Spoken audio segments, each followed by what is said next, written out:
ప్రియ సంగమా, దేవుడు మన జీవితంలో ఇచ్చిన తరుణాన్ని బట్టి దేవునికి ఘనత మహిమ ప్రభావాలు యుగ యుగములు కలుగును గాక. చెరవచ్చి మీ అందరికీ ప్రభు నాన్న హృదయపూర్వక వందనాలు, నాతోటి సహాయకులకు కూడా హృదయపూర్వక వందనాలు. ఈ రీతిగా దేవుడు పరిశుద్ధ మందిరంలో నివసించే భాగ్యాన్ని దేవుడు మనకు అనుగ్రహించాడు. కొన్ని లోకంలో నడుచుకుంటున్నాం కాబట్టి దైవికంగా మనం ఉన్న కొన్ని విషయాలు సంఘటనలు జరుగుతున్నప్పుడు చాలా చింతిస్తూ ఉంటాం, బాధపడుతూ ఉంటాం. కొన్ని ఇష్టమవుతూ ఉంటాయి, కొన్ని కష్టంగా ఉంటాయి, కొన్ని సంతోషిస్తున్నప్పుడు కొన్ని బాధలకు తీసుకొని వస్తూ ఉంటాయి. అలాగే లోకంలో ఉన్న పరిస్థితులను బట్టి మనం ఆనందిస్తూ ఉంటాం, కొన్ని నచ్చనివి కూడా కొన్ని సమాజంలో జరుగుతూ ఉంటాయి పిల్లలు.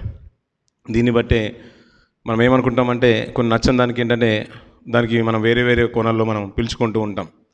సమస్య వచ్చినప్పుడు, బాధలో ఉన్నప్పుడు గట్టిగా ప్రార్థిస్తూ ఉంటాం, మనసు పెట్టి ప్రార్థిస్తూ ఉంటాం, దుఃఖంతో ప్రార్థిస్తూ ఉంటాం. దేవుడు ఎలాగైనా జవాబిచ్చి మనం ఒక ఆధ్యాత్మిక చింతనలోకి, ఆ వేదనలో నుంచి, బాధల్లో నుంచి, ఆ కష్టంలో నుంచి, ఆ ఉపద్రవంలో నుంచి, ఆ ఊరిలో నుంచి బయటకు తీసుకొస్తాడనే ఒక ఆశ మన మనసుల్ని కలిసివేస్తుంది. కాబట్టి కన్నీటితో ప్రార్థన చేస్తాం పిల్లరా. అన్నీ సంతోషంగా ఉన్నాయనుకోండి పిల్లరా, చాలా అరుదుగా దేవుని సన్నిధిలో కన్నీరు విడుస్తాం పిల్లరా. ఇచ్చిన దాన్ని బట్టి కృతజ్ఞతాస్తుతులు చెల్లించేవారు చాలా అరుదుగా ఉంటారు. ఆ చెల్లించే విషయంలో సంతోషంతో చెల్లిస్తూ ఉంటాం. కానీ ఏదైనా కోల్పోయినప్పుడు, ఏదైనా కష్టం వచ్చినప్పుడు, బాధ వచ్చినప్పుడు హృదయాలు కుమ్మరించే స్థితి మన జీవితంలో కలుగుతుంది పిల్లలు. సర్వసాధారణంగా మన జీవితంలో కలుగుతుంది. అదే ఆధ్యాత్మిక జీవితంలో ప్రభు మనతో మాట్లాడిందంటే మనం అన్నీ ఉన్నప్పుడు ఒకలా ఉండడం, ఏదైనా కోల్పోయినప్పుడు ఇంకోలా ఉండడం కాకుండా ఎలాంటి స్థితిలో ఉన్నా కానీ, అది ఎలాంటి పరిస్థితులైనా కానీ ప్రతి విషయంలో ఆయన కృతజ్ఞతాస్తుతులు చెల్లించేటప్పుడు హృదయపూర్వకంగానే ఆయనకు స్తుతులు చెల్లించాలి. అది కష్టాల్లో ఉన్నప్పుడు వేదన ఎలాగైతే మన హృదయంలో నుంచి తన్నుకుంటూ వస్తుందో, సంతోషభరితంలో కూడా, సంతోషమైన భరితమైన స్థితిలో కూడా అలాంటి వేదనతోనే ఆయన మన కన్నీటితో ఆయన పాదాలు కడుగుమని వాక్య ధ్యానంలో ఆధ్యాత్మిక చింతన బట్టి మనకు అర్థమవుతూ ఉంటుంది పిల్లరా. లోకంలో ఉన్నాం కాబట్టి కొన్ని పరిస్థితులు నచ్చవు పిల్లరా. ఏమండి, వాళ్ళతో నేను ఎందుకు మాట్లాడుతానంటే నాకు నచ్చదండి, తన బిహేవియర్ అంటే నాకు నచ్చదు కాబట్టి నేను మాట్లాడట్లేదు అంటాం.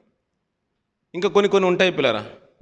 సో బ్రదర్ మీరు అతను మాట్లాడరంటే మేము మాట్లాడమండి, ఇక్కడ నుంచి అది అయిపోయింది అని అంటారు. మనం మాట్లాడమనుకోండి. కొన్ని ప్రాంతం కూడా వెళ్తున్నప్పుడు ఏంటంటే ఒక స్మెల్ వచ్చింది అనుకోండి పిల్లరా, మురికి వాడల గురించి వెళ్తున్నాం, లేకుంటే డస్ట్బిన్ దగ్గరికి వెళ్ళామంటే అక్కడ వెళ్ళామండి అంటాం. అదే ఇప్పుడు ఆయిల్ ట్యాంకర్ దగ్గర మనం ఫ్రీ జోన్ మనకు ఫేమస్ ఫుజిరాలో, ఒకవేళ బ్లాస్ట్ జరిగితే ఫుజిరాలో ఉన్న వాళ్ళకి తొందరగా పోతారు. ఆయిల్ ట్యాంకర్స్ ఎక్కున్నాయి కాబట్టి ఆ ప్రాంతం కూడా వెళ్తూ ఉంటే కొంతమందికి ఏసీ వేసుకోవడం కూడా ఇష్టం ఉండదు, ఎందుకంటే అంతా కూడా లాగుతూ ఉంటుంది కాబట్టి లోపలికి అంతా.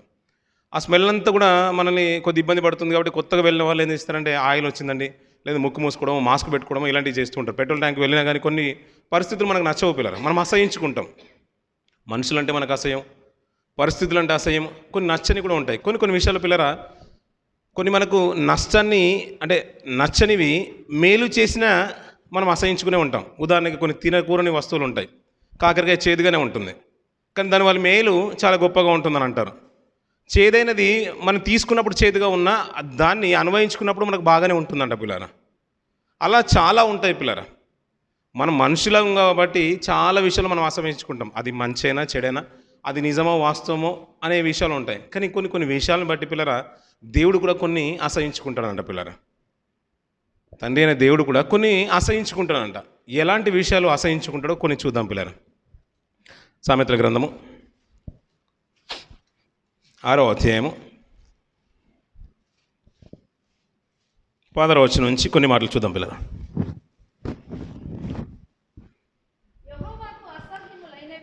యెహోవాకు అసహ్యములైనవి 6 గలవు, 7 ఆయనకు హేయములు అంటున్న పిల్లరా. యెహోవాకు అసహ్యమైన ఉన్నాయంట. ఇందాక మనం అన్నాం కదా పిల్లరా, కొన్ని మనకు అసహ్యమే ఉంటూ ఉంటాయి. ఇంకా చెప్పాలంటే అది నాకు నచ్చదు అనే మాటకు ఇంకా ఖండితంగా చెప్పండి అది అసహ్యము అని విసిగించుకునే పరిస్థితి అన్నట్టు. దేవుడు ఖండితంగా చెప్తున్నాడు, యెహోవాకు కూడా కొన్ని అసహ్యమైనవి ఉన్నాయంట కొన్ని కార్యాలు. ఏమంటున్నాడు, అసహ్యమైనవి 6 గలవు అంటున్నాడు, 7 ఆయనకు హేయములు అంటున్నాడు పిల్లరా. ఏమండి, మనం మనుషులుగా ఉన్నాం కాబట్టి కొన్ని వస్తువులు మనకు నచ్చాయండి, కొన్ని తినే వస్తువులు కూడా నచ్చవు, కొన్ని ప్రాంతాలు మనకు నచ్చవు. మనుషుల మీద పెంచుకునే అసహ్యం అనేది దాంట్లో వాస్తవం ఉండొచ్చు, వాస్తవం లేకపోవచ్చు. కానీ దేవునికి కూడా నచ్చకపోవడం ఏంటి పిల్లరా? అలానే తినే వస్తువులు కూడా మనకు కూడా ఈ కర్రీ నచ్చదు కదా అని దేవునికి కూడా నచ్చదని అనుకోవడానికి లేదు కదా పిల్లరా. ఒక మంచి ఆదిలోనే మనకు కలిగిన ఒక మంచి మాట ఏంటంటే, ఆది కాండంలోనే ఆయన సృష్టి చేసిన ప్రతిసారి కలగజేసిన దాన్ని బట్టి ఏమన్నాడంట, ప్రతిదీ కూడా మంచిది అన్నాడు పిల్లరా. అలా ప్రతిదీ మంచిదైనప్పుడు ఆయన అసహించుకునేది ఏముంటుంది పిల్లరా? ప్రతిదీ మంచిదైనప్పుడు మనం ఇంకా దేవుడు అసహించుకున్నది ఏముంటుంది? ఆయన చేతి పనులే కదా, ఆయన సృష్టించినవే కదా. ఇప్పుడు మనం అంటే మనకు మన ఇంట్లో ఉన్న పిల్లలు చాలా ఇష్టం, ఎందుకంటే మన వాళ్ళు కాబట్టి.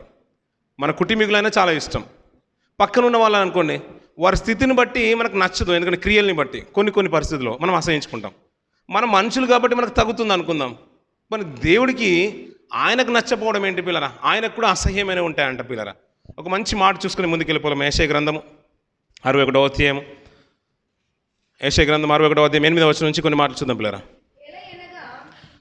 ఎలా అనగా న్యాయము చేయుట యెహోవానగు నాకిష్టము, ఒకడు అన్యాయముగా ఒక్కని సొత్తు పట్టుకొనుట నాకు అసహ్యము అంటున్నాడు పిల్లరా. దేవుని కూడా క్యారెక్టర్ గురించి చెప్తున్నా ఏంటంటే న్యాయం చేయడమే నాకు ఇష్టం అంటున్నాడు. ఆయన అన్యాయం ఎప్పుడు చేయడంట పిల్లరా. న్యాయం చేసి ఆయనకు ఇంకొకటి అసహ్యం కూడా ఉందంట. ఏంటయ్యా అసహ్యం అంటే కింద చెప్తున్నాడు చూడండి పిల్లరా. ఒకడు అన్యాయంగా ఒకని సొత్తు పట్టుకోవడము యెహోవాకు అస్సలు నచ్చదంట పిల్లరా. ఆయనకు అస్సలు నచ్చదు. ఏదైనా క్రియ ఉందంటే దాంట్లో ఒకటి మొట్టమొదటిగా చెప్తున్న మాట ఏంటంటే నేను న్యాయమే ఇష్టపడతాను, ఒకరికి అన్యాయం చేయడము నాకు ఇష్టం ఉండదు అంటున్నాడు పిల్లరా. చాలా సందర్భాల్లో పిల్లరా, నాకు అన్యాయం చేసి మా ఆయన్ని తీసుకొని వెళ్ళిపోయాడు, నాకు అన్యాయం చేసి మా కుటుంబంలో మా వారిని తీసుకొని వెళ్ళిపోయాడు, మాకు అన్యాయం తెలిసి మా ఆయన్ని అంటే మాకు బంధువులు ఆయన్ని మాకు తెలిసిన అతన్ని తీసుకొని వెళ్ళిపోయాడు, మా ఇంట్లో అన్యాయం జరిగింది అంటాడు పిల్లరా. కానీ దేవుడు ఎప్పటికీ అన్యాయం చేయడంట పిల్లరా. అతనుకున్న క్యారెక్టరైజ్ ఏంటంటే అతనుకున్న క్యారెక్టర్కున్న మొట్టమొదటి ప్రాముఖ్యమైన విషయం ఏంటంటే న్యాయమే ఆయనకు క్యారెక్టర్కున్న సింబాలిక్ అంటారు. అతను ఎవరయ్యా అంటే చాలా మంచోడాన్ని అని మనం ఎలాగైతే సర్టిఫై చేస్తున్నామో దేవుడు క్యారెక్టర్ గురించి కూడా చెప్తుంటే అతను న్యాయవంతుడు అంటున్నాడు పిల్లరా. అతను మంచే చేస్తాడంట, ఎవరికి అన్యాయం చేయడం. మరి చాలామంది దుర్మార్గులతో పాటు, దుష్టులతో పాటు, హంతకులతో పాటు ఇలాంటి ఇప్పుడు వార్ జరుగుతుంది, చాలా అలా అమాయకులు కూడా కోల్పోతున్నారు. మరి అలాంటప్పుడు అన్యాయం చేస్తున్నాడు కదా అండి అనుకోవచ్చు పిల్లరా. ఆయన చేసేదానికి కూడా ప్రతిదానికి కూడా దానికంటే ఒక ప్రణాళిక ఉంటుంది, పర్పసే ఉంటుంది పిల్లరా. మనకు తోచుతున్న విధానాన్ని బట్టి మనం ఒక తీర్పులోకి వస్తున్నాం, కానీ ఆయన దృష్టికోణంలో ఆలోచిస్తూ ఉంటే ప్రతిదీ న్యాయమే అంటున్నాడు పిల్లరా. ఎప్పుడు కూడా ఒకరిని చంపమని ఎప్పుడు కోరుకోడు కూడా దేవుని యొక్క ఉద్దేశం అది పిల్లరా. ఎప్పుడు కోరుకోడు, ఆయన న్యాయమే కోరుకుంటాడు. కానీ ఎవరైనా ఒకరిని అన్యాయంగా సొత్తు కాజేస్తానంట ఆయన ఏమంటున్నాడు పిల్లరా, నాకు అసహ్యము అంటున్న పిల్లరా. ఆయనకు అసహ్యమైన క్రియలలో ఎవరిదన్న సొత్తు మనం తీసుకుంటున్నట్టు అస్సలు నచ్చదంట పిల్లరా. అలాంటి విషయాలు కొన్ని విషయాలు పరిశుద్ధ గ్రంథంలోకి మనం ఆలోచిస్తూ ఉంటే పిల్లరా, చరిత్రలో బైబిల్ చరిత్రలో కొన్ని విలువైన విషయాలు మనకు అర్థం ఉంటాయి. యెహోవాకు అసహ్యమైనవి 6 కలవు అంటున్నాడు, హేయమైనవి 7 కలవు అన్నాడు. ఆ అసహ్యమైన దాంట్లో కొన్ని విషయాలు చూస్తుంటే ఒకని సొత్తు అన్యాయంగా తీసుకోవద్దంట, అది అసహ్యము అన్నాడు. చరిత్రలకు వెళ్ళి చూస్తుంటే పిల్లరా, ఒక రాజు ఉన్నాడు పిల్లరా. ఇజ్రాయేలుకు రాజైన అహాబు ఒక రాజు ఉన్నాడు పిల్లరా. బాగా సుపరిచితమైన వ్యక్తి. 10 గోత్రాల నేలే రాజుల్లో ఒకడు ఈ అహాబు రాజు పిల్లరా. తను ఒకనొక దినాన తన అంతఃపురంలో సంచరిస్తున్నప్పుడు అంతఃపురంలో ఆనుకొని ఉన్న ఒక ద్రాక్ష తోట మీద మనసు పడ్డది పిల్లరా. బాగా తెలిసిన మాట కదా పిల్లరా. మనసు పడిన ఆయన పొలం మీద, తోట మీద నాకు అది పొలం ఇచ్చేయమని నాబోతు దగ్గరికి ఒక రిక్వెస్ట్ పెట్టాడు. నాబోతు ఏమంటే నాది పిత్రార్జితం, నా తల్లిదండ్రులు సంపాదించింది, మా తాత ముత్తాతలు సంపాదించింది, నేను ఇవ్వను అన్నాడు. ఆయన ఇవ్వనన్నప్పుడు ఇక అడిగిన దానికి బదులుగా నేను వేరే పంటను కూడా ఇస్తానన్నాడు పిల్లరా. ఆయన ఇవ్వనన్నాడు కాబట్టి నేను ఏం చేసుకుంటానంటే ఈ ద్రాక్ష తోట కనుక నాకు ఇస్తే నేను కూర మొక్కలు వేసుకుంటాను. ఎవరు వేసుకుంటారంట? ఆ రాజు కూర మొక్కలు వేసుకుంటారు. ఈ మధ్య కాలంలో పెద్ద ఇప్పుడు ధనవంతులు చూడండి పిల్లరా, పాష్గా బతికే అందరూ కూడా లగ్జరీ లైఫ్ అందరూ బ్రతికేవాళ్ళు ఏంటంటే ఫామ్ హౌస్ పెట్టుకోవడము, అక్కడ కూర వంటలు పండించుకోవడము, అక్కడ పండినవే వాళ్ళు తినడం. ఇది ఈ మధ్యలో చేస్తున్నాం. ఒకప్పుడు ఏంటంటే అది వద్దనుకొని సిటీకి వెళ్ళి మంచి fast food, Italian food, pasta తినే రోజుల్లో నుంచి ఇప్పుడు మళ్ళీ ఏమైపోయిందంటే బ్యాక్ టు ద విలేజ్ అన్నట్టుగా వెనక్కి వెళ్ళిపోవాల్సిన పరిస్థితులకు వచ్చేసారు పిల్లరా. ఈ రాజుకున్న కల్చర్ కూడా ఏంటంటే ఆ ద్రాక్ష తోట నాకు ఇస్తే నీకు కావాల్సిన వ్యాపారం కాదు, నేను కూర మొక్కలు వేసుకుంటానని అడిగేశాడు పిల్లరా. అతను ముఖం మీద చెప్పేశాడు, ఇది పిత్రార్జితం, నేను అమ్మను. వెంటనే మూతి ముడుచుకొని బెడ్రూమ్లోకి వెళ్ళిపోయాడు పిల్లరా. తన భార్య వచ్చింది అప్పుడే. ఎవరంట ఆమె? యెజబెలు పిల్లరా. ఏమైందయ్యా అహాబు అంటే, నేను పలానా నాబోతును పంటిమని అడిగేశాను, దానికి క్రయంగా అంటే దానికి బదులుగా నేను వేరే పొలం కూడా ఇస్తానన్నాడు, కానీ ఒప్పుకోలేదంటే నువ్వు ఇశ్రాయేలుకు రాజు కాదనుకుంటున్నావా ఏంటి? నువ్వు రాజువే కదా, నేను ఎలా తీసుకురావాలో నేను తీసుకొని వస్తాను అని అబద్ధం సాక్ష్యం చెప్పే 2-3 పనికి మాలను ఏర్పాటు చేసిందంట పిల్లరా. ఈ వృత్తాంతం అంతా కూడా మొదటి రాజుల గ్రంథం 21వ అధ్యాయం మనం చూస్తూ ఉంటాం. అక్కడ సందర్భం అంతా కూడా చూస్తుంటే అబద్ధం సాక్షి చెప్పేవారిని ఏర్పాటు చేసి వారు ఎలా చెప్తున్నారంటే రాజుని దేవుణ్ణి దూషించేశాడు కాబట్టి, ఇతడు అన్యాయం చేశాడు కాబట్టి, దేవదూషణ చేశాడు కాబట్టి ఇతను ఏం చేద్దాము, రాళ్ళు రువ్వి చంపుదామని ఒక ప్రణాళిక ముందు పెట్టేసింది ఆమె. వెనుకున్నంతా కూడా ఆమె నడిపిస్తుంది పిల్లరా, నడిపించింది, అన్యాయంగా అతన్ని చంపించేసింది పిల్లరా. అతని సొత్తును ఇప్పుడు ఇప్పుడు ఆ నాబోతు ఎవరైతే నీకు ఇవ్వనన్నారో ఆ నాబోతు చనిపోయబడ్డాడు, చంపబడ్డాడు, నువ్వు వెళ్ళి దాన్ని స్వాధీనపరచుకోమని భార్య అహాబుతో చెప్పేసింది పిల్లరా, యెజబేలు. ఇతను వెళ్ళి ఆ సొత్తును స్వాధీనపరచుకుంటున్నాడు. ఇతని ఉద్దేశంలో ఏంటంటే యెజబేలు ఉద్దేశంలో కూడా, నాబోతు ఉద్దేశంలో కూడా, అంటే అహాబు ఉద్దేశంలో కూడా ఏంటంటే ఇదంతా జరుగుతుంది కదా, ఎవరు చూడరు అనుకుంటున్నాడు పిల్లరా. ఇది ఇలాగే ఉంచుకుని పిల్లరా. కీర్తన గ్రంథం 10వ అధ్యాయంలోకి వచ్చిన పిల్లరా, అక్కడ మంచి మాట మాట్లాడుతున్నాడు భక్తుడు. కీర్తన గ్రంథము 4-5 వచనం చూద్దాం పిల్లరా. 10వ అధ్యాయం 4-5 వచనాలు. దుష్టులు పొగరెక్కి యెహోవా విచారణ చేయడను కొందరు, దేవుడు లేడని వారెల్లప్పుడూ యోచించుదురు. వారెల్లప్పుడూ నీ న్యాయ విధులు ఉన్నతమైనవై వారి దృష్టికి అందకుండును అంటున్నాం పిల్లరా. దుష్టులు పొగరెక్కి అనుకుంటానంట, దేవుడు చూడట్లేదు కదా, ఎవరు చూడట్లేదు కదా అనుకున్నాను పిల్ల. యెజబేలు అలాగే అనుకుంది పిల్లరా. నేను ఎలాంటి ప్రణాళికలైనా తీసుకొని వస్తాను, రాజముద్ర తీసుకొని గుర్తింపు వేసి మరి తాకిదులు పంపించేసింది అతన్ని చంపించమని పిల్లరా. ఇతను దేవదూషణ చేశాడు, రాజును దూషించేశాడని మరి ఎవరు మాట్లాడలేదంటే ఇజ్రాయెల్లో ఎవరు మాట్లాడలేదు పిల్లరా. ఇంకా జనాభా విషయంలో మాట్లాడుకుంటే దక్షిణ రాజ్యంలో దావీదు సంతానం ఏలుతున్న ఆ రాజ్యం కంటే ఇజ్రాయెల్ రాజ్యం జనాభాని ఎక్కువ. ఇందులో ఉన్న ఎవరు మాట్లాడలేదు, ఎందుకంటే వారు వెనుకున్నది రాణి గారు ఉన్నారు కాబట్టి ఎవరు మాట్లాడట్లేదు. అన్యాయంగా అతను సొత్తును కాజేసుకున్నారు పిల్లరా. ఇప్పుడు దేవుడు విచారణ చేస్తాడా చెయ్యడా? దుష్టులు ఏమనుకుంటారు, చెయ్యరనుకుంటాడు. కానీ దేవుడు ఏమనుకుంటాడు, న్యాయమే నాకు ఇష్టము, అన్యాయం నాకు అసహ్యము. ఎవరైనా సొత్తు లాక్కుంటే మాత్రం నేను ఊరుకోను. అందుకని ఆ అన్యాయం స్థితిలో నుంచి వెంటనే ఆ భూమిలో ఉన్నాడు, ఆ ద్రాక్ష తోటలో ఉన్నాడు కూర మొక్కలు వేసుకోవడానికి. వెంటనే తన ప్రవక్తను పంపించేశాడు. నువ్వు అన్యాయంగా నాబోతు పంటను తీసుకున్నావు కదా, ఎక్కడైతే నాబోతు యొక్క రక్తము కుక్కలు నాకేసాయో అదే భూభాగం అందు నీ రక్తము నీ భార్య రక్తం కూడా నా కుక్కలు నాకుతాయని ఒక ఖండితమైన వాగ్దానము, అంటే వాక్కు అతనికి వచ్చేసింది పిల్లలు. ఒక వార్నింగ్ అనుకోండి. ఎవరిదైనా అన్యాయంగా సొత్తు తీసుకుంటే అతనికి అసహ్యం అంటున్నాడు పిల్ల. ఎవరికి అసహ్యము? నీకు నాకు అసహ్యం కాదు, రాజుకు అసహ్యం కాదు, మనం మనుషులము. కానీ దేవునికి అసహ్యం అంట పిల్లరా. తనకున్న క్యారెక్టర్ ఏంటయ్యా అంటే న్యాయమే నాకు ఇష్టము, అన్యాయంగా ఎవరైనా సొత్తు తీసుకుంటే నేను ఓర్చుకోలేను, నేను సహించలేను అన్నాడు పిల్లరా. దానికి నిదర్శనమే యాహాబు యెజబేలు యొక్క సంఘటనలు మనం చూస్తూ ఉంటాం పిల్లరా. అది తిరిగి దక్కించుకున్నాడు పిల్లరా. రాజు కుటుంబంలో నుంచి ఎవరు మిగిలలేరు పిల్లరా. అంత ఖండితమైన వాగ్దానం పిల్లరా. తనకు 70 మంది కుమారులు ఉంటే వారిని కూడా ఎవరు విడిచిపెట్టలేదు పిల్లరా. వారిని కూడా ముక్కలు తెగ నరికి మరి కుప్పలుగా పారబోసేశారు పిల్లరా. ఇతనైతే గుర్రాలు తొక్కి చంపేసే ఆమెను. అంత అన్యాయంగా ఏ రీతిగా అయితే చంపబడ్డారో అంతకంటే దుర్మార్గంగా వారి కుటుంబం చంపబడ్డది పిల్లరా. అన్యాయంగా ఒకరి సొత్తును మాత్రం తీసుకోవద్దని అంటున్నాడు పిల్లరా. అది నాకు అసహ్యం అంటున్నాడు. ఇంకా సామెతలకు వచ్చేయండి పిల్లరా, 6వ అధ్యాయం పాదర కింది భాగం చూడండి పిల్లరా. 6 కలవు 7 ఆయనకు హేయములు, అవేవనగా అహంకార దృష్టియు, కళ్ళల్లాడు నాలుకలయు, నిరపరాధులను చంపు చేతులను, దుర్యోచనలు యోచించు హృదయమును, కీడు చేకు త్వరపడి పరుగులెత్తు పాదములను, లేని వాటి పలుకు అబద్ధ సాక్షియు, అన్నతమ్ములలో జగములను పుట్టించువాడు నువ్వు అంటాం పిల్లరా. ఇందులో సర్వసాధారణంగా 6 లక్షణాలు, ఇప్పుడు 7 అన్నాడు కదా, అందులో 6 ఆ కుటుంబానికి జాగ్రత్తగా ఆలోచిస్తుంటే ఆ కుటుంబానికి చెందినట్టుగా అనిపిస్తాయి పిల్లరా. అబద్ధ సాక్ష్యాన్ని పంపించడానికి 2 మనుషుల్ని ఏర్పాటు చేశారంట పిల్లరా. అన్యాయంగా పట్టించారు, ఒక గర్వమైన స్థితిలోకి వెళ్ళిపోయారు. ఈ మాటలు మన మనసులో ఉంటుకుంటే పిల్లలు ఒక్కొక్క మాట గురించి ఆలోచిస్తుంటే, చరిత్రకు దీన్ని బేస్ చేసుకుని ఉంటే ప్రతి మాట వాక్యానుసారంగా ఆలోచిస్తుంటే చాలా అద్భుతం అనిపిస్తుంటుంది పిల్లరా.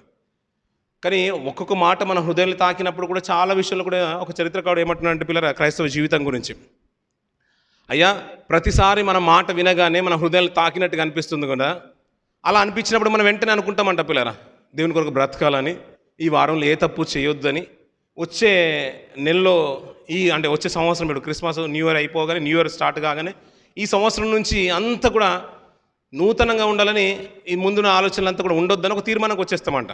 చాలామందికి అలాగే ఉంటుందంట. కానీ మెల్లిగా ఒక నెల రోజుల పూర్తవగానే మళ్ళీ యథావిధి స్థానానికి వచ్చేస్తామంట పిల్లరా. కానీ ఆ బైబిల్ గ్రంథంలో చూస్తూ ఉంటే కుక్క తన వాంతికి తిరిగినట్టు అనే ఒక ఖండితమైన మాట ఉంది పిల్లరా. అందరూ అలాగే తిరిగిపోతారంట పిల్లలు. సంఘటన అంటే ఒక క్రైస్తవ మేధావి మాట్లాడిన మాటలు ఏంటంటే, చరిత్రకారుడు ఆయన అన్న మాట ఏంటంటే, పిల్లరా ఒక 4 వ్యక్తులు ప్రతిసారి భిక్షాటన చేసుకుంటానికి రైల్వే స్టేషన్ దగ్గరికి వెళ్తూ ఉంటారంట, ఊరంతా తిరుగుతూ ఉంటానంట. అలా ఎత్తుకున్నప్పుడు అంట, ఆ భిక్షాటన చేస్తున్నప్పుడు అంట వారికి అనిపిస్తుందంట, చాలామంది ఎన్నో మాటలు అంటారు కదా, అందరు ఇచ్చేవారు ఒకరే ఉండరు. ఏమైందయ్యా, కాళ్ళు చేతులు బాగానే ఉన్నాయి కదా, ఏదైనా పని చేసుకోవచ్చు కదా, ఏదైనా కష్టమైనా చేసుకోవచ్చు, కూలైనా చేసుకోవచ్చు, ఇది భిక్షాటన ఎత్తుకోవడం ఎందుకు, ఇది దీనివల్ల ఇంకా చావడమే మేలు కదా అని ఇలా మాటలు విన్నప్పుడు అంటే చాలా మనసులు నొచ్చుకొని అనుకుంటారంట, ఈ రోజు మట్టికే లాస్ట్గా తెల్లవారుగానే కొత్త జీవితాన్ని ప్రారంభిద్దామని అనుకుంటారంట పిల్లలు. రాత్రి అలాగే అనుకుంటారు, మనసు నిజంగా గాయపరచబడుతుందంట. పడుకున్న తర్వాత తెల్లారి ఆ బొచ్చె చూడగానే మళ్ళీ అదే స్థితికి వెళ్ళిపోతారంట పిల్లరా. అది లోకంలో ఉన్న మాట, కానీ సమాజంలో దేవుని నమ్ముకుంటాము, గొప్పగా బ్రతకాలనుకునే వారు చాలామంది ఉన్నారు పిల్లరా. కానీ అలా వద్దా రావాలా, మనసుకు కొద్దిగా అటు ఇటు తూలనాడుతున్న జీవితాల గురించి మాట్లాడుతున్న మాట ఏంటంటే, కుక్క తన వాంతికి తిరిగినట్టు అంటున్నారు పిల్లరా. అంత ఇంత ఆధిక్యత కాదు పిల్లరా ఇశ్రాయేల్ రాజుగా ఉండడం. ఎక్కడో ఉన్న యెజబెల్ తీసుకొచ్చి దేవుని ప్రసంగంలో ఉండే ఒక రాణి ఆధిక్యతను ఇచ్చేశాడు. కానీ తన స్థితిని మరిచిపోయి మరి అన్యాయంగా అబద్ధం సాక్ష్యం పలిగించి అసహ్యమైన క్రియ, ఒక అన్యాయంగా నిరపరాధిని చంపి వారు భూభాగాన్ని ఆక్రమించుకున్నారు పిల్లరా. ఇలా గర్వంగా ప్రవర్తించి వారు ఒక మాట చూడండి పిల్లలు, అదే మాట అంటున్నారు, అవేవనగా అహంకార దృష్టియు, కళ్ళల్లాడు నాలుకయు, నిరపరాధ చంపు చేతులను అంటున్న పిల్లరా. ఇక్కడ మాట చూడండి, అహంకార దృష్టి అంటున్న పిల్లరా. ఒక మనిషి గురించే కాదు, అహాబు యెజబెలే కాదు పిల్లరా. చరిత్రలకు వెళ్ళి చూస్తుంటే సాక్షాత్తు ఒక జనాంగం అంతా కూడా అలాగే ఉంటారంట పిల్లరా. వరకున్న క్యారెక్టర్ ఏంటయ్యా అంటే, ఇప్పుడు దేవుని గురించి మాట్లాడుకుంటే మనం ఏమనంటే, న్యాయమే అతనికి ఇష్టం అన్నట్టుగా, అన్యాయం అతనికి అసహ్యమైన క్రియ. న్యాయం గురించి మాట్లాడుకోవాలంటే దేవుని దగ్గరికి వెళ్ళాలి, అతను న్యాయమే తీరుస్తున్నాడని ఒక తీర్మానము ఆ రోజు ఇజ్రాయెల్లో ఉండేది, ప్రవక్తల దగ్గరే ఉండేది, అంతేందుకు యాజకుడి దగ్గరే ఉండేది. అలాంటిది ప్రపంచంలో ఒక జనాంగం కంప్లీట్గా ఏం చేస్తారయ్యా అంటే, వారికి అహంకారమే ఉంటుందంట. ఒక్కరు కాదు, రాజు కాదు, వారి కుటుంబం కాదు, రాణి కాదు, యెజబెల్ లాగా అహాబులాగా వారు కాదు, ఒక జనాంగం అంతా కూడా అలాగే ఉంటుందంట. వారి గురించి బైబిల్ గ్రంథంలో మంచి మాట ఉంది, చూద్దాం పిల్లలు. యెషయా గ్రంథము 16వ అధ్యాయం 6వ వచనం నుంచి కొన్ని మాటలు చూద్దాం పిల్లలు. మోయాబీలు బహు గర్వము గలవారని మేము వినియున్నాము, వారి గర్వమును గూర్చియు వారి అహంకార గర్వ క్రోధములను గూర్చియు వినియున్నాము, వారు వదరుట వ్యర్థము. కావున మోయాబీలు మోయాబును గూర్చి అంగలార్చుదురు, అందరును అంగలార్చుదురు. మోయాబీలారా, కేవలము పాడయున్న కిర్హరేషేతు ద్రాక్ష పండ్ల ఆడలు దొరకక మీరు మూలుగుదురు అన్న. చివరికి ద్రాక్ష గడలు కూడా మీకు దొరకవు అని ప్రవక్త మాట్లాడుతున్నాడు దేవుని వాక్కుగా. మోయాబులు ఎవరో తెలుసు కదండి. మోయాబులు ఎవరండి? లోతు యొక్క పెద్ద కుమార్తె యొక్క సంతానం. అలాగే అమ్మోనీయులు ఉన్నారు, చిన్న కుమార్తె సంతానం. వీరు ఇశ్రాయేలు ఐగుప్తు నుంచి వస్తున్నప్పుడు పిల్లరా, వారిని చంపడానికి వారి మీద కుట్ర చేసి వారి వెనకాల ఉండి వీరి దగ్గర అన్యాయంగా చేయాలని ఎన్నో కుయుక్తితో మాట్లాడిన మాటలు ఈ మోయాబు అమ్మోనీయులు చూస్తుంటాం. ద్రవ్యం ఇచ్చి ఒక ప్రవక్తను ప్రేరేపిస్తూ ఉంటారు. ఎవరి మీదకి వ్యతిరేకంగా? ఇశ్రాయేలుకు వ్యతిరేకంగా. వారు కష్టాల్లో ఉన్నప్పుడు ఆదుకోవడం మానేసి, వారు అరణ్య మార్గంలో వస్తున్నారు కదా, ఇన్నేళ్ళు 430 సంవత్సరాలు బానిసత్వంలో ఉన్నారు కదా, చేతనైతే మన సహాయం చేస్తాం. ఎవరయ్యా అంటే నిజంగా చెప్పాలంటే వారు అన్నదమ్ముల పిల్లలే. లోతు సంతానం ఏమో ఇక్కడ వచ్చి అమ్మోనీయులు మోయాబులు వస్తూ ఉంటే, అబ్రాహాము సంతానం నుంచి వచ్చిన వారు ఎవరు? ఇశ్రాయేలు. వారికి సహాయం చేయడం మానేసి వారికి మీద కుట్ర చేయడానికి ద్రవ్యం ఇచ్చి ప్రేరేపించిన వారిలో అమ్మోనీయులు మోయాబులు మనం ద్వితీయోపదేశకాండంలో మనం చూస్తూ ఉంటాం పిల్లరా. వీరికున్న దృష్టి ఏంటయ్యా అంటే అహంకార దృష్టి అంట. కానీ చరిత్రలో మాట్లాడుతున్న మీకు అంజురపు అడలు కూడా దొరకవంటున్నాడు పిల్లరా. నిజంగా ఆలోచిస్తూ ఉంటే ఈ రోజుల్లో ఇజ్రాయేల్ ఉన్నారా? చరిత్రలో ఇజ్రాయేల్ ఉన్నారండి? ఉన్నారా ఇజ్రాయేల్? ఎక్కడున్నారు? ఇజ్రాయేల్ ప్రాంతాలు ఉన్నారు కదా. మరి మోయాబీలు ఉన్నారంటే వారికి ఆధారమే లేదు పిల్లరా. మోయాబీలు లేరు, కాలగర్భంలో కలిసిపోయారు. వారి సంతానం నుంచి ఎవరు లేరంట. అలా మాట్లాడుకుంటే ఏంటంటే ద్రాక్ష గన్ల అడ కూడా మీకు దొరకదు అని దేవుని ఒక వాక్కు వచ్చింది. ఎందుకయ్యా అంటే దేవుని ప్రజలకు వ్యతిరేకంగా ఆలోచన కుయుక్తి చేసిన స్వభావం కలిగిన ఒక జనాంగం పిల్లరా. అందరూ అలాగే ఉన్నారంట పిల్లరా. వాళ్ళ ఉద్దేశాలు ఎలా ఉంటే అందరూ అలాగే ఉంటారంట. చిన్న పెద్ద రాజు సైన్యము అందరూ కూడా ప్రజలు కూడా గర్వంగానే ఉంటారంట.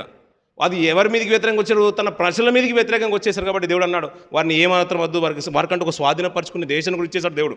అయినా కానీ ఇశ్రాయేలు మీద కక్షతోని కుట్ర చేసి డబ్బిచ్చి లంచం ఇచ్చి ఒక ప్రవక్త చేత వ్యతిరేకంగా మలుపుచ్చడానికి ప్రయత్నం చేశారు పిల్లరా.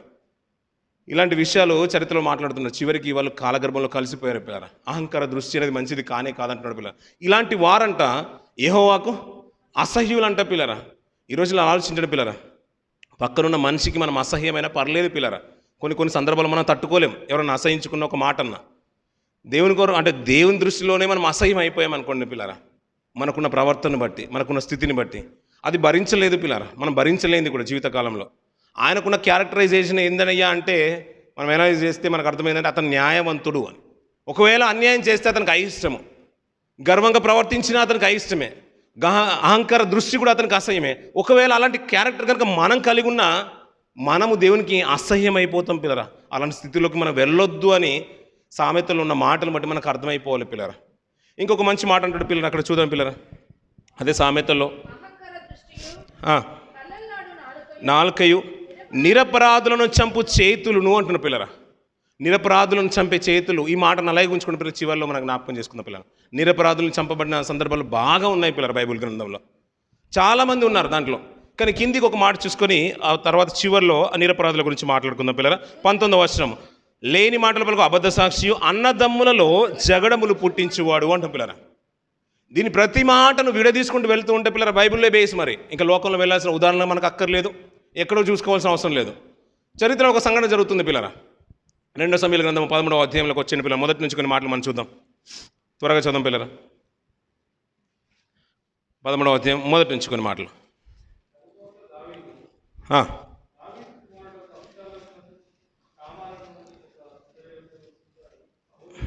సహోదరి ఉండగా దావీదు కుమారుడుగా అమ్నోను ఆమెను మోహించును అంట పిల్లలు. ఇక్కడ ఎవరి గురించి మాట్లాడుతున్నా దావీదు కుటుంబం గురించి మాట్లాడుతున్న పిల్లలు. అక్కడ 2-3 వ్యక్తులు కనబడుతున్నారు. ఎవరెవరా అంటే అమ్నోను అంటున్నాడు, ఇంకా అబ్షలోము కనబడతాడు, ఇంకా సుందరవతి అయిన తామరు కనబడుతుంది పిల్లరా. ఈ అబ్షలోము అమ్నోను ఎవరయ్యా అంటే ఒకే తండ్రి పిల్లలు. అలాగే సుందరవతి అయిన తామరు కూడా వారి చెల్లెలు పిల్లరా. తల్లులు వేరు. మొట్టమొదటి కుమారుడు దావీదుకి ఎవరైనా ఉన్నారంటే అమ్నోను పిల్లరా. అమ్నోను తనకున్న ఉద్దేశం ఏంటంటే చెడ్డ అభిప్రాయం కలిగి తన వేరే తల్లి ఒక పిల్ల మీద అంటే చెల్లెలు వరుస అవుతున్న పిల్ల మీద మోహాన్ని పెంచుకున్నాడు. అలా మోహాన్ని పెంచుకున్నప్పుడు పిల్లరా అలా ఆలోచిస్తూ ఉండగా ఒక సహోదరుడు వచ్చేసాడు పిల్లరా. ఆ సహోదరుడు గురించి కిందికి చెప్తున్నాను చూడండి పిల్లరా.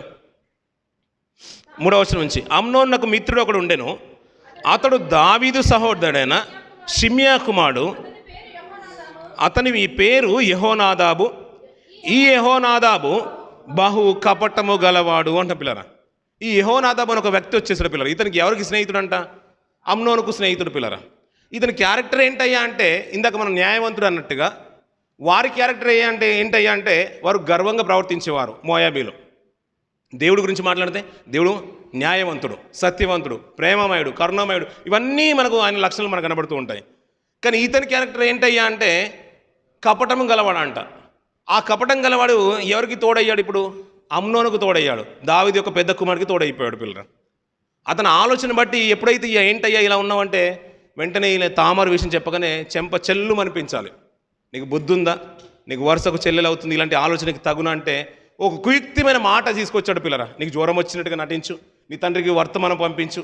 ఇప్పుడు ఎవరైనా జ్వరం వచ్చినప్పుడు బయట ఫుడ్ మనం తినలేం కదా, ఎవరు సేవకులు చేస్తే తినలేం కదా. అంటే ఇంట్లో పనిచేసే సేవకులు చేశారనుకోండి, అది మనం తినలేము. ఇంట్లో చేసినదే మన చేతులతో తండ్రి కానీ చెల్లెలు కానీ అక్క కానీ సతీమణి కానీ ఎవరైనా చేస్తుంటేనే మనకు సంతోషం అనిపిస్తుంది. అలా ఎవరైనా చేస్తే బాగుంటుందని ఒక ఆలోచన తీసుకొని రా, అప్పుడు నీ ఆశ నెరవేరుతుందని, నీ కోరిక నెరవేరుతుందని ఒక కుయుక్తి, ఒక ఆలోచన, దుర్యాలోచన చేస్తూ, కపటమైన ఆలోచన చేస్తూ ఒక స్నేహితుడి దగ్గర ఆ వెళ్ళబుచ్చేశాడు పిల్లరా. ఈ అమ్నోను అలాగే నటించేశాడు పిల్లరా. నటించిన దానికి రిజల్ట్ ఎలా వచ్చేసిందంటే పిల్లలు తన చెల్లెలను చెరిపేశాడు. చివరికి ఏమైపోయిందంటే ఆ వార్త కాస్త తన సొంత అన్నైన అబ్షలోముకు తెలిసిపోయింది. అబ్షలోము అది మనసులో పెట్టుకొని పిల్లరా వెయిట్ చేస్తున్నాడు పిల్లరా. ఆ రోజున్న కాలం ఏంటంటే పిల్లరా, ఒక భార్యను ఒక ఇంట్లో, ఇంకొక భార్యను ఇంకొక ఇంట్లో, అలాగే అంతఃపురంలో పెట్టుకునేవారు. అయ్యా గొర్రెలు బొచ్చు కత్తిరించే కాలం వచ్చేసింది, నాకు మీరు అందరు రావాలని దావీదు దగ్గరికి వర్తమానం తీసుకొని వచ్చేసాడు. అయ్యా మీరు రావాలి అని, నాన్నగారు మీరు రావాలని. నేనెందుకు కుమారుడికి గొర్రెబొచ్చు కత్తిరించే పండుగ నేనెందుకు రావాలి? అది విస్తారంగా జరుగుతుంది. రాజునే నాకు తగదు, నేను రాను అని దావీదు గారు వ్యతిరేకించగానే, అలాగైతే రాజకుమారులు అందరూ రావాలి, అందులో అమ్నోను కూడా రావాలని అబ్షాలోము ఒక కుట్ర పన్నేశాడు పిల్లరా. వీరు ఎవరయ్యా అంటే దావీదు యొక్క కుమారుడు. ఈ కుమారుడికి ఇంకొక కుమారుడు ఉన్నాడు, ఎవరు? అమ్నోను. వీరిద్దరు అన్నదమ్ములు, సహోదరులు. వీరి మధ్యలో కపటం కలిగిన ఎవరు వచ్చేశారు? యెహోనాదాబు వచ్చేసాడు. వీడు కపటం కలిగిన వాడు అన్నాడు. ఆలోచన చెప్పింది ఇతను యెహోనాదాబు. ఆ ఆలోచన ప్రకారంగా అప్లై చేసింది అమ్నోను. నష్టపోయింది అబ్షాలోము చెల్లెలు తామారు. నిందొచ్చింది దావీదు కుటుంబానికి. ఇదే మాటలు మనసులో పెట్టుకుని అబ్షాలోము కుట్ర చేశాడు. ద్రాక్షరసాన్ని తాగించి మత్తును చేసిన తర్వాత తన పనివారికి సేవకులు చెప్పేశాడు, ఎప్పుడైతే మత్తుడు అవుతాడో ఖడ్గం అతని మీద పడిపోవాలన్నాడు. అంతే. రాజకుమారులందరినీ చంపడానికి ప్రయత్నం చేశాడు. ఇప్పుడు చివరికి అబ్షాలోము చంపింది అమ్నోను మాత్రమే చంపేశాడు పిల్లరా. సహోదరులలో జగడం పుట్టించడానికి ఈ యెహోనాదాబు చేసిన కపటపు ఆలోచన, నా అబద్ధపు మాట ఇలాంటి తీసుకురాగానే దాన్ని బట్టి సహోదరులు జగడం పుట్టేసిందంట పిల్లరా. ఇవన్నీ కూడా ఎవరికి అసహ్యం అంటున్నాడు? యెహోవాకు అసహ్యం అంటున్నాడు పిల్లరా. అదే సమాజంలో ఇలాంటివి కూడా మనకు జరుగుతూ ఉంటాయి పిల్లరా. జాగ్రత్తగా ఉండడం, మనం చాలా క్రైస్తవంలో ఉన్నాం కాబట్టి ఇది చాలా అవసరం పిల్లరా. ఒక రాజులు తన సహోదరులు, తన కుమారులు, తన చెల్లెలు, తన అన్న, తమ్ముడు ఎలా తిరిగిపోయింది వారి కుటుంబం అంతా కూడా చూస్తుంటే ఒక కపటమైన వ్యక్తికి అవకాశాన్ని ఇవ్వని బట్టి పిల్లల ఆ ఆలోచన ఏమైపోయిందంటే కుటుంబాన్ని అంతా కూడా సర్వనాశనం చేసేసింది పిల్లరా. ఆ నింద దావీదు గారు చివరి వరకు మోస్తూనే ఉన్నాడు. చివరికి అబ్షాలోము కూడా దావీదుకు దక్కలేదు పిల్లరా. అమ్నోను బట్టి, తను చెరిపిన దాన్ని బట్టి అమ్నోను చంపబడ్డాడు. తను చంపాడు కదా అని అబ్షాలోము పరవాసిగా తిరుగుతూనే ఉన్నాడు, దేశ దిగంబరిగా తిరుగుతూనే ఉన్నాడు. కొంతకాలానికి తిరిగి వచ్చినా తన తండ్రికి వ్యతిరేకంగా రాజ్యాన్ని నిలబెట్టుకున్నాడు. చివరికి తాను చంపబడ్డాడు. ఆ నింద మోస్తూ తామారు కూడా సుఖించినట్టుగా మనకు కనిపించదు పిల్లరా. అలా చాలామంది పిల్లలు చనిపోయారు దావీదు పిల్లలు. ఎందుకంటే సహోదరులలో ఈ జగడములు పుట్టించే ఒక వ్యక్తి చోటివ్వడాన్ని బట్టి పిల్లరా. ఇవన్నీ కూడా నాకు అసహ్యమైన క్రియలు అంటున్నాడు పిల్లరా. ఇందాక చదువుకున్న మాట చూసుకుని ముగించేద్దాం పిల్లరా. నిరపరాధిని చంపుటయు నిరపరాధును చంపు చేతులును అంటున్న పిల్లరా. ఒక్కొక్క మాట చదువుకుంటే మనకు సమయం సరిపోదు కాబట్టి అదొక మాట చూసుకొని ముగించేద్దాం పిల్లరా. నిరపరాధిని చంపే చేతులు కూడా దేవునికి నచ్చవంట పిల్లరా. అయ్యా ఇది మంచి పని కాదు అని దేవుడు ఎప్పుడు కూడా తన పిల్లలతో మాట్లాడేవాడు పిల్లరా. అబ్రాహాం గారు మొదలుకొని అనేక విషయాలు మనం చూస్తూ ఉంటాం. ఆ తర్వాత ప్రవక్తలను ఏర్పాటు చేసుకున్నారు. వారు ఒక వర్తమానాన్ని ప్రజలకు తెలియజేసేవారు. వారి తర్వాత రాజులు వచ్చేసారు. ఇది మంచిది కాదని చెప్పడానికి తన ప్రవక్తల్ని, సందేశకర్తలు కూడా దేవుడు వాడుకున్నాడు. అందుకనే దీర్ఘదర్శిగా చెప్పేవాడు, దాన్ని విషదపరిచేవాడు. యాజకులు, ప్రవక్తలు చూస్తూ ఉంటాం పిల్లరా. ఒకానొక తరుణంలో పిల్లరా ప్రవక్త చేసిన పని, యాజకుడు చేయాల్సిన పని రాజు చేస్తూ ఉంటే ఇది మంచిది కాదు అని ఒక వర్తమానాన్ని చరిత్రలోకి వెళ్ళి మనం చూస్తూ ఉంటే, ఇది మంచిది కాదు, నువ్వు చేయొద్దు, ప్రవక్తనైనా నేను చేయాలి, యాజకుడు చేయాలన్నప్పుడు నీవేంటి, నీకంటే అధికారం నాకు గొప్పగా ఉందని ఒక రాజు తనకంటే ముందుగా తన దహన బలిని, అర్పణను ముందుకు తీసుకెళ్ళినట్టుగా మనం చూస్తూ ఉంటాం పిల్లరా. యోవాషు సందర్భంలో మనం చూస్తూ ఉంటాం. వెంటనే పిల్లరా దేవాలయంలో అతను ఉండగానే, ఎవరు ప్రవక్త అయిన జకర్యా ఉండగానే రాళ్ళు రువి అతన్ని చంపేశారు పిల్లరా. ఎవరి కుమారుడు అంటే యెహోనాదాబు కుమారుడు పిల్లరా. ఆ వారి తల్లిదండ్రులే యోవాషును పెద్ద చేశారు పిల్లరా. అలాంటి రాజు చిన్నప్పుడు 7 వాడిని ఉన్నప్పుడు చంపబడకుండా దాన్ని కాపాడింది తన అత్త, మేనత్త కొడుకు, నిజంగా చెప్పాలంటే బామ్మడిది వరుస. అలాంటి ఆయన్ని దేవాలయం ఉండగానే రాళ్ళు రువి చంపేశారు పిల్లరా. యోవాషు ఇజ్రాయేళ్లలో యూదులే రాజ్యం వెళ్ళాలి, రాజకుమారుడే వెళ్ళాలి, పురుషులే వెళ్ళాలి. అందుకని 7 సంవత్సరాలు ఉన్నప్పుడే పట్టాభిషేకం చేసేస్తారు. తనను అంటే తన మేనత్త కాపాడుతూ ఉంటుంది, యాజకుడు పరిరక్షణలో ఉంటూ ఉంటాడు. అతనికి అన్నీ కూడా మెలకువలు చెప్తూ ఉంటాడు. మంచిగా నడుచుకున్నాడు. యెహోనాదా చంపబడతాడు, చనిపోతాడు ఒక కాలం వచ్చిన తర్వాత. తన కుమారుడు జకర్యా ప్రవక్త. జకర్యా చెప్తున్నాడు, అయ్యా యాజకుడు చేయాల్సింది ప్రవక్త చేయాల్సింది ప్రవక్త చేయాలి, నువ్వు రాజు చెయ్యొద్దు అంటే నువ్వు నాకెందుకు చెప్తావని దేవాలయంలో ఉన్నప్పుడు రాళ్ళు రువి చంపేశాడు పిల్లలు. దేవాలయంలో ఏముంటాయండి? దేవాలయంలో ఏముంటాయి? పాత్రలు ఉంటాయి, అర్పణలు ఉంటాయి, ఇంకా మనం చెప్పుకోవాలంటే గంగాలం, ఇవన్నీ కూడా వస్తువులు మనకు కనబడుతూ ఉంటాయి. రాజుల కాలంలో రాళ్ళు ఎలాగొచ్చి ఉంటాయి అంటే దుర్యాలోచన ఎప్పుడు ఉందంటే వరకు ముందు నుంచే ఉందన్నట్టు. ఎలాగైనా రాళ్ళు రువి చంపాలి కాబట్టి ముందుగానే ప్రిపేర్ అయిపోయి రాళ్ళని ఎక్కడ ఉన్నాయి ఇప్పుడు? దేవాలయం బలిపీఠం దగ్గర ఉండగానే జకర్యాను రాళ్ళు రువి చంపేశారు పిల్లరా. నిరపరాధిని చంపితే ఆయన ఊరుకుంటాడా పిల్లరా? నిరపరాధి అయిన హేబెలు రక్తం గురించి అతను రక్తం మొర పెడుతుంటే దేవుడు విచారణ చేయకుండా విడిచిపెట్టలేదు పిల్లరా. అలా చూసుకుంటూ చరిత్రలో చాలామంది కనబడుతుంటారు. అందుకనే హేబేలు, నీతిమంతుడైన హేబేలు మొదలుకొని బలిపీఠమునకు దేవాలయానికి మధ్య మీరు చంపిన బరకీయ కుమారుడు జకర్య రక్తం వరకు ఆ నింద మీ మీదకి రాకపోదు, దీన్ని బట్టి నేను విచారణ తీసుకొస్తానని ప్రభువైన యేసుక్రీస్తుల వారే సాక్షాత్తు మత్తయి సువార్త కాలంలో చెప్పిన మాటలు మనకు బాగా తెలుసు పిల్లరా. నిరపరాధిని చంపితే దేవుడు విడిచిపెట్టేవాడు కాదు, అది నాకు అసహ్యమైన క్రియ అంటున్నాడు పిల్లరా. అందుకనే యోవాషు రాజుగా ఉన్న చనిపోయిన తర్వాత రాజుల సమాధిలోకి తేవలేదు పిల్లరా. అతను చేసిన దుష్క్రియను బట్టి, అది అసహ్యమైన క్రియను బట్టి ఎక్కడో పాతి పెట్టబడ్డాడు పిల్లరా. అదే అతని పెంచిన తన తండ్రి లాంటి వరుసైన మేనమామ చక్కని రీతిలో బ్రతికినందుకు యెహోనాదాబు అతను రాజుల సమాధుల దగ్గరికి తీసుకోబడ్డాడు. దుర్మార్గం ప్రవర్తించిన ఈ రాజుల సమాధిలోకి తేబడకుండా ఎక్కడో పాతి పెట్టబడ్డాడు పిల్లరా. ఎందుకంటే నిరపరాధిని చంపినందుకు. ఇలా సందర్భంలో మనం చూస్తూ ఉంటే పిల్లలు కొత్త నిబంధనకు వచ్చేసరికి పిల్లరా సాక్షాత్తు ప్రభు అయిన యేసుక్రీస్తుల వారే నిరపరాధిని చంపించడానికి పిల్లరా ఆ రోజున రోమా ప్రభుత్వ కాలంలో యూదులందరూ కూడా కేకలు గెలిచేసాయండి పిల్లరా. అలా మాట్లాడుతూ ఉంటే ఒక రాజు యొక్క తన భార్య అంటుంది, నేను ప్రొద్దు తన గురించి నేను చూశాను, అతడు నీతిమంతుడు, అతను దగ్గర ఏ నింద లేదు, దయచేసి ఈ విషయంలో, ఈ ఘోర పాప విషయంలో నువ్వు దూరంగా ఉన్నప్పుడు వెంటనే ఈ నిరపరాధిని చంపించడానికి నా వద్దు, నా ప్రమేయం ఏమీ లేదని తన చేతులు కడుక్కున్న రాజును చూస్తున్నాం పిల్లరా. అంత ప్రవర్తన వారిలోనే ఉంటే యూదులు తన జాతి ప్రజలు అనుకుని గొప్పగా మాట్లాడుకున్న ఈ జనాంగంలో దేవుని భయం అంటూ లేదు పిల్లలు. ఎందుకంటే వారి ఉద్దేశం ఏంటంటే దేవుడు చూడడు, దేవుడు విచారణ చేయడని గర్విష్ఠులు గర్వంతో మాట్లాడుకుంటారంట పిల్లరా. మనం కూడా అదే అనుకుంటాం పిల్లరా. సమాజంలో ఉన్నప్పుడు ఒక రకంగా ఉంటుంది మన స్థితి, 10 మంది మన చుట్టూ ఉంటే మన స్థితి వేరేగా ఉంటుంది. బయట ఉన్నప్పుడు దేవుడు చూడట్లేదు అనుకుంటాం, మన పక్కవాడు చూస్తే పర్లేదు అంటే కష్టం అనుకుంటాం. ఎవరు లేనప్పుడు దేవుడు చూస్తాడని ఒక ఉద్దేశం మనం మర్చిపోతాం పిల్లరా. సర్వసాధారణంగా అదే జరుగుతుంది పిల్లరా. అలా నీతిమంతుని సాక్షాత్తు సిలువకు అప్పగించడానికి సమాజం అంతా కూడా పోగైతూ ఉంటే నేను నిరపరాధిని నేను చంపడానికి నేను పర్మిషన్ ఇవ్వను అని తన చేతులు కడుక్కుంటున్నాడు. ఈ రక్తం నా మీదకి రావద్దు అని. నిరపరాధిని మీరు చంపేశారు, మీరు జీవాధిపతిని చంపేశారు. ఈ మాటలు హెచ్చించి మాట్లాడుతుంటే పిల్లరా వారు హృదయంలో నొచ్చుకున్నారు పిల్లరా. ఆదిమ కాలంలో చాలామంది మనుషులు మారిపోయాయి పిల్లలు, దేవుని కొంటే గొప్పగా బ్రతికేశారు పిల్లరా. మనం ఎన్నో మార్లు మన మాటలు వింటూ ఉంటాం పిల్లరా. మనం కదిలించే మాట ఒక్కటి ఉంటే ఆ జీవితకాలం అంతా గుర్తుండాలి పిల్లరా.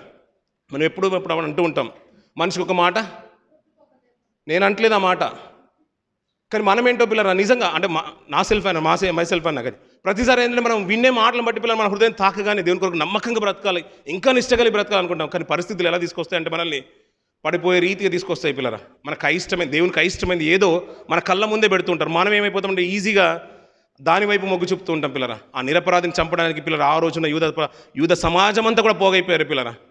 ఆయన హింసించడానికి అదే స్థితిలో ఉన్న సౌలు కూడా సంఘం హింసించడానికి సిద్ధపడుతున్నాడు పిల్లరా.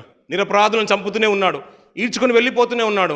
అలా ఈ రాజు అంటే ఇజ్రాయేల్ పరిసర ప్రాంతమే కాదు, యూదా పరిసరమే ప్రాంతం కాదు, నేను వేరే దేశంలో కూడా సిరియా దేశంలో దమస్కు అనే ప్రాంతంలో కూడా నేను తన ప్రజల్ని నేను హింసించడానికి నేను పూనుకున్నాను, నాకు పత్రికలు ఇవ్వండి, పర్మిషన్ ఇవ్వండి అని పర్మిషన్ తీసుకొని మరి దమస్కు ప్రాంతానికి వెళ్తున్నాడు పిల్లరా. నడి రోడ్డున పట్టేసుకున్నాడు దేవుడు, నడి రోడ్డున పట్టేసుకున్నాడు. సౌలు నువ్వు హింసిస్తున్నది ఎవరిని అనుకుంటున్నావు? నన్నయ్య హింసిస్తున్నది. నువ్వు చేసిన పాపాలన్నిటికీ చాలా కష్టం సౌలు, నీ పాపాలు కడిగేసుకున్నప్పుడు వెంటనే అననీయ మాటలు విని వెంటనే అపోస్తలుల కార్యం 22వ అధ్యాయం మనం చూస్తూ ఉంటాం పిల్లరా. అనేది అంటున్నాడు మాటలు, సౌలు ఇంకా తడువు చేయకు, నీ పాపాలు బాప్తిసం తీసుకొని నీ పాపాలన్నీ కూడా కడిగేసుకో అంటున్నాడు పిల్లరా. మనం కూడా పిల్లలు ఎన్నో మార్లు పిల్లరా మనం చేసిన క్రియల్ని బట్టి, మన దురి ఆలోచనని బట్టి, మన మాటలను బట్టి, మన గర్వమైన స్థితిని బట్టి, అప్పుడప్పుడు మనం హెచ్చించుకున్న స్థితిని బట్టి, తగ్గించుకున్న స్థితిని బట్టి చాలా మటుకు దేవునికి వ్యతిరేకంగా ఆలోచించి ఉంటామేమో పిల్లరా. అసహ్యమైన దాంట్లో ఒకవేళ కనుక ఆ లక్షణం కనుక మనకు బహుశా కలిగినట్లయితే దాన్ని విడిచిపెడదాం పిల్లరా. ఎందుకంటే ఆ విషయాన్ని బట్టి దేవునికి అసహ్యమైన క్రియ మన జీవితంలో మన బ్రతుకులు జరిగినట్లయితే దేవుడు సహించేవాడు కాదు పిల్లరా. మనుషులకు తప్పు చేస్తూ ఉంటే, పక్కన ఉన్న వారికి తప్పు చేస్తూ ఉంటే ఎవరైనా అడ్డుపడి మన పక్షంలో ప్రార్థన చేయొచ్చు, దేవుడు కార్యాన్ని సఫలపరుస్తూ ఉంటాడు. బైబిల్ గ్రంథంలో ఉన్న మాట. ఏలి తన పిల్లల విషయంలో మాట్లాడుతూ ఉంటాడు, దేవుని విషయంలోనే తప్పు చేస్తూ ఉంటే, దేవునికి అసహ్యం అయిపోతూ ఉంటే మన పక్షంలో ఎవరు వాదిస్తారు? అయ్యా కుమారులారా ఇది తప్పు అని ఏలి తన పిల్లల్ని హెచ్చిస్తుంటాడు. అయినా మాటలకు లొగ్గలేదు పిల్లరా. మందసంకు తీసుకొని వెళ్ళిపోయి దండులోకి వెళ్ళిపోతున్న ఇద్దరు హతులైపోయారు పిల్లరా. మనకు ముందు కూడా కళ్ళ ముందు చాలా కార్యాలు జరుగుతూనే ఉన్నాయి పిల్లరా. దానికంటే ముందుగానే మన బ్రతుకులు మార్చుకుందాం పిల్లరా. అసహ్యమైన పరిస్థితుల్లోకి మనం వెళ్ళొద్దు పిల్లరా. చాలా అసహ్యమైన ఉన్నాయి పిల్లరా మనకు. అందుకని భక్తులు అంటే మాటలు ఏంటంటే అనీతిమంతుల గుడారాల దగ్గర నివసించడం కంటే, వారి ఇంట్లో పొందుకంటే, భక్తిలో గుడారాలు నివసించడం కంటే దేవుని సన్నిధిలో దాని ద్వారాల దగ్గర పడిండుట మేలు అనుకుంటాడు పిల్లలు. ఎందుకంటే దేవునికి అసహ్యమైన క్రియలు నేను ఎలా చేయాలి? దేవునికి అయిష్టమైన పరిస్థితిలో ఉన్నప్పుడు నేనెందుకు అక్కడ ఉండాలి? నాకు ఇష్టమైన స్థితిలో, దేవునికి నచ్చిన స్థితిలో, ఆయనకు నచ్చే స్థలంలో నేను ఉంటాను. దానికి ప్రాణం పోయినా పర్లేదు అనుకున్నారు పిల్లరా. నిరపరాధం చంపే విషయంలో నా ఆలోచన కాదు. దురి ఆలోచన మనసులకు నేను రానివ్వను. ఆ తలంపులో కూడా నేను రానివ్వను. అందుకని అహంకార దృష్టి నాకు రానే రాదు. నేను రాజునైనా కానీ నేను తగ్గింపు స్వభావం నేను నేర్చుకుంటానని. అందుకని దావీదు మనసు ఎరిగిన వాడు పిల్లరా. ఊరికి రాజును నిలబెట్టేసలేదు, అది ఊరికే అనుకుంటాం కానీ ఊరికే నిలబెట్టేయడు దేవుడిని ఎవరికి కూడా. ఆయన సర్టిఫై చేసిందంటే పిల్లరా ఐఎస్ఓ ట్రేడ్ మార్క్ కంటే కూడా గొప్పది అది. మనం ఈ లోకంలో మనకు తెలుసు. ఆయన సర్టిఫైడ్ చేసినంటే పిల్లరా అతను eligible for all the countries అన్నట్టుగా ఆయన హెవెన్లీ ఫాదర్ దగ్గర సర్టిఫికేట్ తీసుకున్న తర్వాత ఇంకా దాని విషయంలో ఇంకా నింద వేరే తిరిగే లేదు పిల్లరా అతని విషయంలో. ఆయన ఏంటంటే నేను రాజైనా నేను కత్తి పట్టి ఖడ్గంతో వెళ్తుంటే నాకు అన్ని విజయాలే వచ్చినాయి, కానీ నాకు అదే కాదయ్యా, ఖడ్గని పాడేసి నేను సాగిలపడి నమస్కారం కూడా నాకు తెలుసు నా భక్తి జీవితంలో. అది ఆయన నేర్చుకున్న విధానం పిల్లరా. అందుకనే దేవుడు సర్టిఫై అలా చేశాడు పిల్లరా. మనకు ఎంతున్నా పిల్లరా. అందుకని ఆయన సన్నిధికి వచ్చినప్పుడు ఏంటంటే వేదనలు ఉన్నా చాలా కష్టమైంది అనుకోండి పిల్లలు, కన్నీటితో ప్రార్థన చేస్తూ ఉంటాం. సంతోషంగా ఉంటే కన్నీరు రానే రాదు పిల్లరా, రానే రాదు. అందుకని ఎలాంటి స్థితిలో ఉన్నా ఆ కోవను మనం అవలంబించుకుంటే మన జీవితాలకు చాలా గొప్పగా ఉంటుంది పిల్లలు. దేవుడు మనతోనే ఉన్నట్టుగా ఉంటుంది. మన ప్రతి విన్నపాన్ని ఆయన విన్నట్టుగానే ఉంటుంది. ప్రతి జవాబు మనకు జవాబు పొందుకున్నట్టుగానే ఉంటుంది. ప్రశ్నకు సమాధానం పొందుకున్నట్టుగానే ఉంటుంది. ఆ జవాబు దేవుడే ఇచ్చాడని మన గంభీరంగా నిలబడుతుంటాం పిల్లలు, ఆత్మలో బలం పుంజుకుంటాం పిల్లరా. ఆ రీతిగా పిల్లరా నిరపరాధి చంపిన విషయంలో దేవుడు తీర్పు తీర్చకపోడు పిల్లరా. ప్రభువు మన కోసం కార్చిన రక్తాన్ని బట్టి ఆయన విచారణ చేస్తేనంట పిల్లరా ఈ లోకంలో ఎవరు నిలుతురు అంటాడు పిల్లరా. మరి శ్రేష్టంగా పలుకు క్రీస్తు రక్తము, పరిశుద్ధుని యొక్క రక్తం దగ్గరికి మనం వచ్చేసాం కదా పిల్లరా. ఆయన సన్నిధిలో ఉంటాం కదా పిల్లరా. అయ్యా పరిశుద్ధమైన మందిరాలకు వస్తున్నాం అంటున్నాం కదా పిల్లరా. ఇది సమయం అంతా కూడా ఆయన సన్నిధిలో గడుపుతున్నాం. ఆయన చూస్తున్నాడు. మనం వెళ్ళినప్పుడు కూడా చూస్తూ ఉంటాడు, వచ్చినప్పుడు కూడా చూస్తూ ఉంటాడు. ఈ వారం రోజుల తర్వాత మనం జరిగే క్రియల్లో కూడా ఆయన కనుచూపు ఉంటుంది. ఆయన కనబడేది స్పష్టము అంటే సృష్టం అంటూ కూడా ఏదీ లేదు, స్పష్టంగా అతనికి కనిపిస్తూనే ఉంటుంది పిల్లరా. అందుకని మన క్రియలు మార్చుకుందాం పిల్లరా. ఆయన సన్నిధానంగా వచ్చింది. ఒకవేళ అసహ్యమైన క్రియ ఒకవేళ ఉంటే దాన్ని తొలగించుకుందాం పిల్లరా. ఆయనకి ఇష్టలుగా మనం మారదాం పిల్లరా. నాకు న్యాయం చేయడం ఇష్టం అని ఎలాగన్నట్టు నీవు నేను నా సంఘము భుజర తెలుగు ప్రజల సంఘము నాకు ఇష్టము అని ఆయన పలికి రీతిగా మన జీవితాలు చక్కదిద్దుకుందాం పిల్లరా. ఆయనకు సన్నిహితంగా బ్రతుకుదాం, ఆయన సంతోషపెట్టేవారుగా బ్రతుకుదాం. అలా బ్రతికిన జీవితాలను బట్టి దేవుడు చాలా సంతోషిస్తూ ఉంటాడు. నా పిల్లలు ఉన్నారు కాబట్టి ఇంకా ప్రపంచాన్ని నిలుపుతారని ఒక వాంఛ, మారు మనసు పొందేవారు చాలామంది ఉన్నారు, నా కొరకు బ్రతికేవారు చాలామంది ఉన్నారని ఆయన దీర్ఘశాంతం గలవాడు ఉన్నాడు పిల్లలు. మనం అందులో పాలిభాగస్తులుగా ఉండాలి. ఆయన చిత్తం నెరవేర్చేవారుగా, ఆయనకి ఇష్టలుగా బ్రతికేవారుగా. అటు రీతిగా మన జీవితాలు కొనసాగితే కొద్ది మాటలు దేవుడు దీనికి ఆశ్రయించిన గాక.